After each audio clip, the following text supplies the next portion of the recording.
Remember the 5th of November, the gunpowder treason and plot. I know of no reason why the gunpowder treason should ever be forgot. Em 1605, um homem chamado Guy Fawkes foi capturado em Londres, guardando barris de pólvora escondidos no parlamento. Seu plano? Explodir o rei e os lords ingleses, em um ato desesperado contra a tirania e a perseguição religiosa.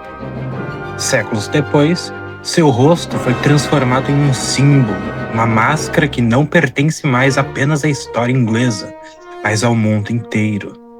Hoje, ela representa resistência, luta contra governos opressores, contra a censura e contra a injustiça. Ou será que não? É nesse contexto que...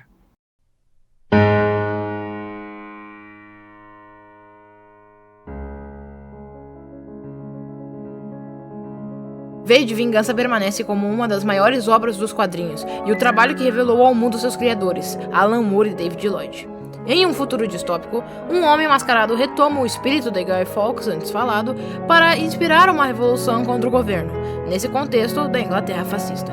Sua luta não é apenas contra um sistema político, mas contra o medo, a censura e a submissão de um povo inteiro.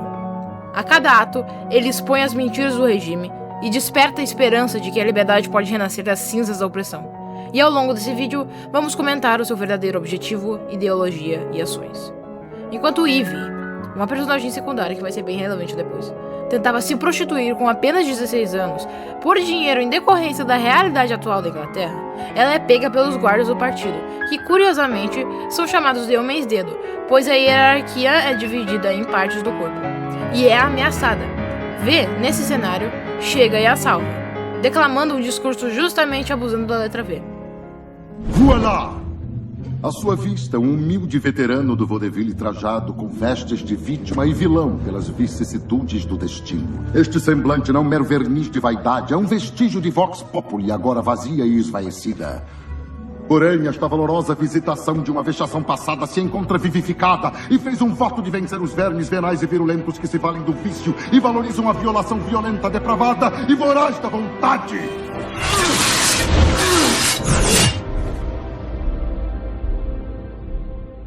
O único veredito é a vingança, a vendetta, tida como votiva, não por vaidade, pois o valor e a veracidade de tal deve um dia vindicar o vigilante e o virtuoso.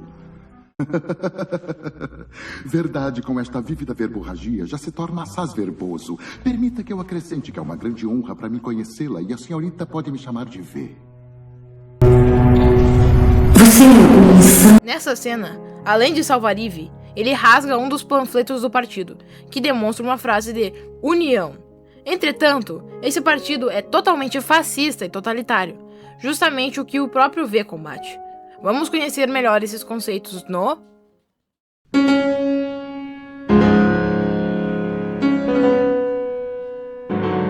Para compreender esse cenário, é preciso olhar para os conceitos de fascismo e totalitarismo, como analisa Hannah Arendt.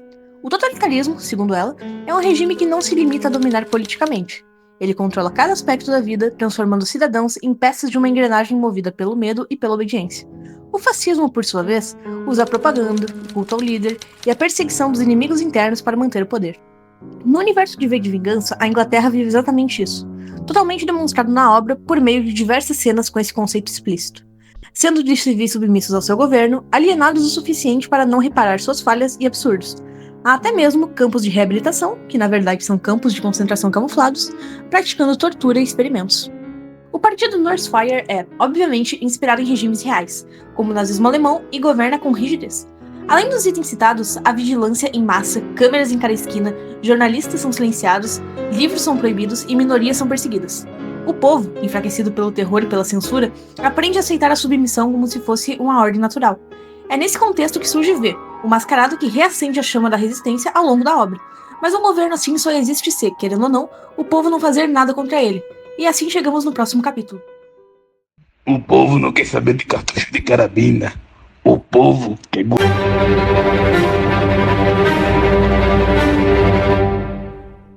No decorrer da história, V faz um discurso para a população da Inglaterra, e principalmente na HQ, não aponta o dedo apenas para o governo, mas também para o povo, comentando momentos históricos relevantes que fizeram a humanidade chegar nesse ponto e eleger um representante com essas crenças. Hiroshima e Nagasaki, etc. Nesse discurso, ele também incentiva as pessoas a se revoltarem contra o governo, expressando por meio do diálogo e revelação da verdade pútrida por trás do sistema. Essas críticas revelam um ponto central. Não basta só derrubar o sistema, a cabeça. É preciso quebrar também as mentalidades fixadas. As pessoas não devem apenas consumir ideias prontas, mas desenvolver pensamentos próprios. Caso contrário, novos tiranos sempre encontrarão espaço para surgir, fazendo eles comprarem suas ideias. O filósofo Michael Foucault reforça essa lógica ao afirmar que saber é poder. Controlar a informação significa controlar a própria verdade. No regime de V de Vingança, a mídia não informa, ela molda a percepção coletiva, distorce fatos e elimina a diversidade de vozes. Quem detém o poder, o monopólio do discurso, controla o real. E é nesse contexto que aparece a maior arma do sistema: a apatia política. A indiferença da população diante da injustiça é o que mantém viva a máquina da opressão. Enquanto houver silêncio, o regime permanece inabalável. E é por isso que V quer que os cidadãos acordem.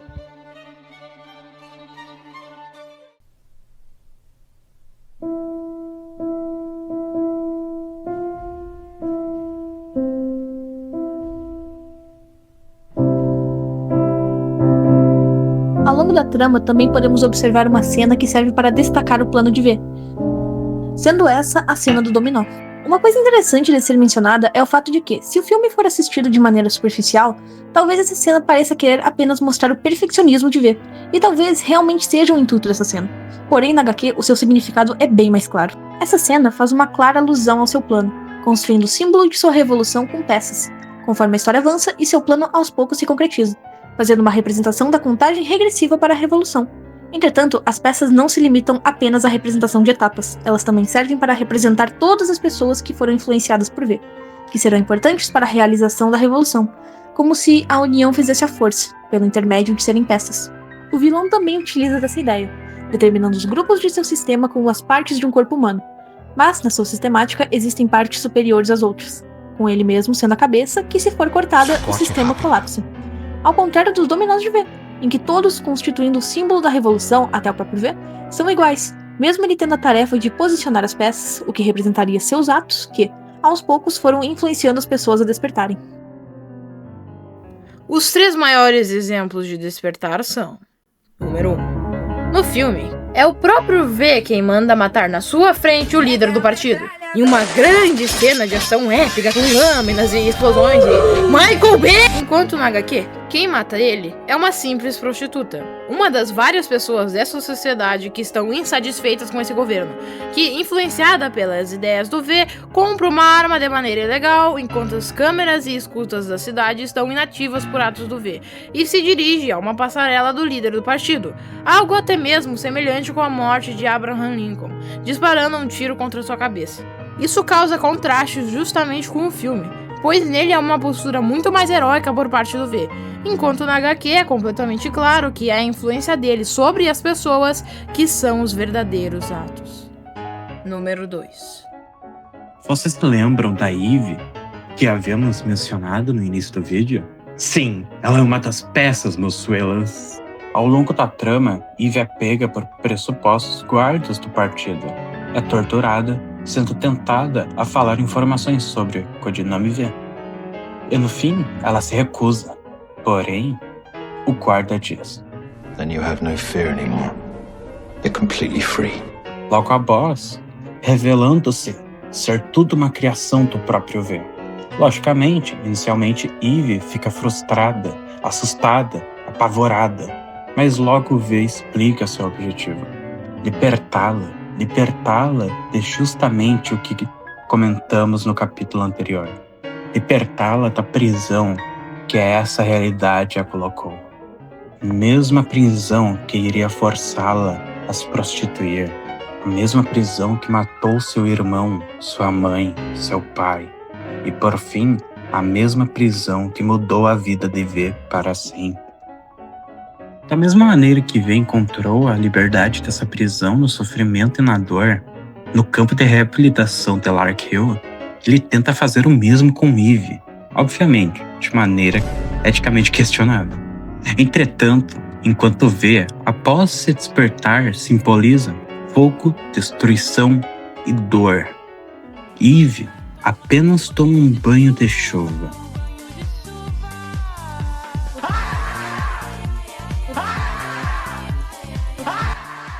Que representa a sua purificação e seu renascimento. E lembre, bem dessa palavra, renascimento. Escutaram?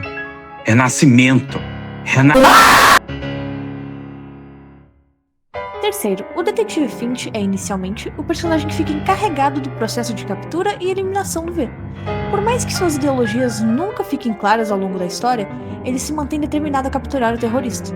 Sua maior importância nos planos da Revolução se baseia em ser o ponto-chave que derruba a fé que restava às pessoas quanto ao governo, pois no final, é ele quem encontra a Galeria das Sombras e atira em V, e revela em público que o terrorista havia sido supostamente eliminado. Caso isso se confirmasse, seria o fim da Revolução, pois ela teria perdido seu maior símbolo. Mas por que ele era uma das peças? V percebe que se ele ficasse vivo após a realização da Revolução, ele seria visto como um novo líder pelo povo da Inglaterra, um ideal a ser seguido, o que justamente contradiz sua ideologia do pensamento individual e o próprio anarquismo. V precisa morrer, e o detetive era a peça-chave para esse acontecimento. Finch, após se auto-torturar indo ao campo de reabilitação de Lark Hill enquanto utilizava drogas alucinantes, é capaz de se colocar no lugar de V, assim o compreendendo e se libertando das grades, assim como V fez com Eve. Comentaremos mais sobre ele mais tarde. Com todas as peças montadas, posicionadas e estrategicamente preparadas, o símbolo se forma. O símbolo de V, da vendetta. E então, a revolução! Good evening. Allow me first to apologize for this. Emergency check. I thought it was hate too. Hate was all I knew. It put my world in prison. It taught me how to eat, how to drink, how to breathe. I thought I'd die out of hate in my veins. But then something happened. Vowed to vanquish these venal and virulent vermin, vanguarding vice and vouchsafing the violently vicious and voracious violation of volition. You found something true about yourself. The only verdict is vengeance, a vendetta, held as a votive, not in vain, for the value and veracity of such shall one day vindicate the vigilant and the virtuous. Finalmente. Chego até a ficar emocionada. Nós chegamos ao final.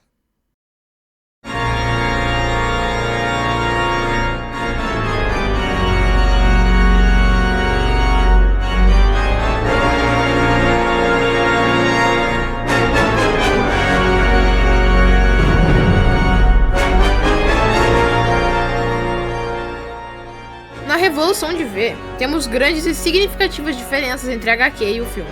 No filme, após a morte de V, as pessoas vão às ruas, representando ele, com máscaras, chapéus e capas. Nessa cena, é dada para Eve a decisão de explodir o parlamento ou não, da qual ela explode, com um trem que o próprio V preparou. No filme, ele é vangloriado e representado como uma figura líder, heroicamente e romanticamente, o que, infelizmente, se destoa completamente com a mensagem que Alan Moore quis passar. Na HQ, após Eve se vestir como o V e cortar o último fio que faltava para o início da Revolução, provando ao povo que o V estaria vivo, dúvida que o detetive Finch havia criado, já citado aqui, as pessoas se encontram em uma realidade sem líder, confusas, desorientadas, guiadas por meramente responsabilidade coletiva e autogestão. Nada mais, nada menos que os princípios do anarquismo, que se deixa claro durante a obra ser a ideologia de V. É bem óbvio se você virar o símbolo dele. E justamente com essa desorientação, sem uma figura líder para se seguir, é que vem as ideias individuais, conceito que o V preza por toda a obra, também já comentado aqui. Moore também tenta passar o recado, que não interessa quem está por trás da máscara, justamente por V não mostrar o rosto durante a obra inteira, Eve se apossar das suas ideias, vestindo-se e agindo como ele no final, e também por Como comentado no capítulo anterior, são todas as peças em conjunto que fazem a diferença de verdade, não apenas uma peça singular, como o filme retrata erroneamente. Eve e Finch, ao final, são as únicas pessoas que realmente entenderam as ideias de V, pois a maioria das pessoas ficam confusas. A cena final é a própria Eve recriando o que o V fez com ela, obtendo um pupilo, e o detetive Finch andando para o vazio, para o nada, o preenchível, pois eles já entenderam o que estava acontecendo. Entenderam que a tarefa e a revolução que V criou já está feita, e agora, sem líderes, sem ideais, está na mão do povo, de mente desorientada, a renascer a Inglaterra com suas próprias ideias. Ao longo da história, diversos governos totalitários apresentaram características semelhantes ao regime fictício de V de Vingança: controle da informação, repressão política, culto ao líder, etc. O nazismo é um exemplo muito claro e emblemático. Apesar de sua brutalidade, chegou ao poder por meio de eleições, aproveitando-se da crise social e econômica da Alemanha e do apelo emocional dos discursos de Adolf Hitler. Esse detalhe dialoga com a crítica feita por V, quando aponta como o povo pode, por escolhas próprias, entregar o poder a tiranos. Já a União Soviética ascendeu de maneira diferente, não pelas urnas, mas sim pela Revolução de 1917, liderada por Lenin. A contradição aqui é interessante, pois enquanto Lenin tomou o poder para si após a Revolução, V, mesmo liderando um movimento revolucionário, recusa-se a se tornar governante. Em vez disso, entrega ao povo a responsabilidade pela escolha. A Coreia do Norte, por sua vez, representa a permanência moderna desse modelo. Criada em meio à disputa entre influências soviéticas e americanas após a separação da Coreia, tornou-se um dos regimes mais fechados e violentos ainda existentes, marcado por repressão, medo e incerteza quanto aos rumos de seu atual líder. Esse padrão leva a uma reflexão maior. Governos pós-revolução tendem a ser os mais violentos. Isso acontece porque revoluções geralmente nascem de contextos radicais e violentos, que deixam como legado destruição, desconfiança e perseguições. A história confirma esse fenômeno. A Revolução Russa instaurou um governo autoritário. A Revolução Francesa, como o período do terror, espalhou medo, paranoia e execuções em massa, muitas vezes por motivos triviais, em nome da proteção contra revolucionários. Nesse ponto, a figura de V se destaca. Ele rompe esse ciclo, recusa o poder após sua revolução e devolve a decisão para o povo, evitando repetir os erros históricos dos regimes autoritários que tanto critica. Porém, temos uma contradição aqui. Por que Eve vira V ao final da trama? Sendo que isso é o contrário de tudo que já comentamos. O contrário do próprio anarquismo. Alan Moore já explicou isso em uma entrevista. De acordo com ele, é ambíguo. Pode ser tanto Eve ter a função de propagar as ideias de V, para que não sejam destruídas, e também não serem esquecidas, de uma versão justamente renascida, lembram? Do renascimento do próprio V. Até de certa forma as melhorando, de maneira mais benevolente, como Eve demonstra ser ao longo da trama. Talvez até utilizando-se também do seu novo pupilo. Ou seria para representar um talvez inevitável retorno das ruínas da Inglaterra, com um líder totalitário, justamente o que o V combatia. Cair na maldita armadilha novamente. Mas isso é da leitura e interpretação de cada pessoa. Agora faltou apenas um problema para tratarmos aqui. No final, qual é o problema da má interpretação cinematográfica acerca da HQ? A máscara de Guy Fawkes, usada por V ao longo de toda a trama, reflete os seus atos como uma metáfora anarquista e filosófica. Porém, no filme, por conta da má adaptação que já comentamos, ela se torna apenas um símbolo de rebelião, um símbolo de um líder que utiliza da violência para conquistar seu objetivo, conquistar o povo. E é o povo quem adota no filme o V como líder no final, virando uma espécie de messias político, justamente o que Alan Moore criticava.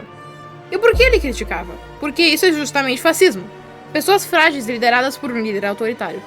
Isso faz com que as pessoas que interpretam a obra sonhem com o sentido da máscara ser algo que destrua o sistema, e que ela pode ser usada para defender qualquer opinião ou ideia, independente do que seja. As duas tinham que ter espaço, na minha opinião. Eu acho que é um pêndulo. Esse é o meu louco, eu sou mais louco que todos vocês. Sim. Eu acho que o nazista tinha que ter o partido nazista Eu acho que não. reconhecido Lembra, pela lei. liberdade. Por isso, ela é tão usada em protestos, por exemplo, pelo grupo de hackers revolucionários anônimos, e até mesmo por grupos neonazistas. O que era para ser um símbolo de resistência contra esses grupos, acabou invertendo totalmente seu papel, destruindo a sua imagem para sempre.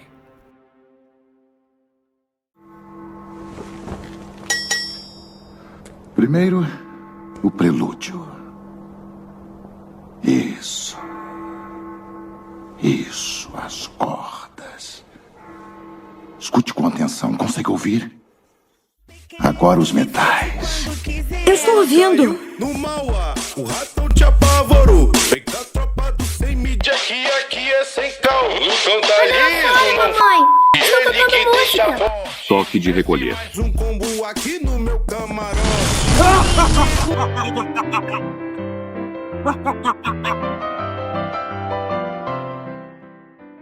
Podemos reparar na cena em que V cozinha para Eve que ao fundo está tocando o Garoto de Ipanema.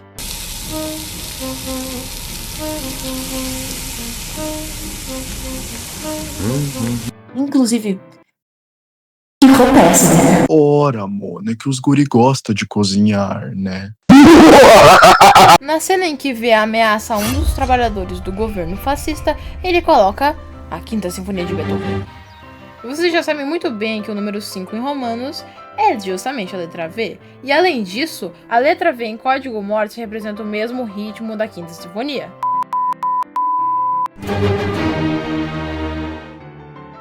O próprio escritor Alan Moore se recusou a ter seu nome no filme e ao menos vê-lo. Provavelmente porque ele já esperava uma preservada dessas. Em um dos extras da HQ, em uma cena de ação, V de Vingança comeu uma banana. Sim, essa informação é extremamente relevante para a trama.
Por que não morre? Por baixo desta máscara não há só carne. Por baixo desta máscara há uma ideia, Sr. Creedy. E ideias são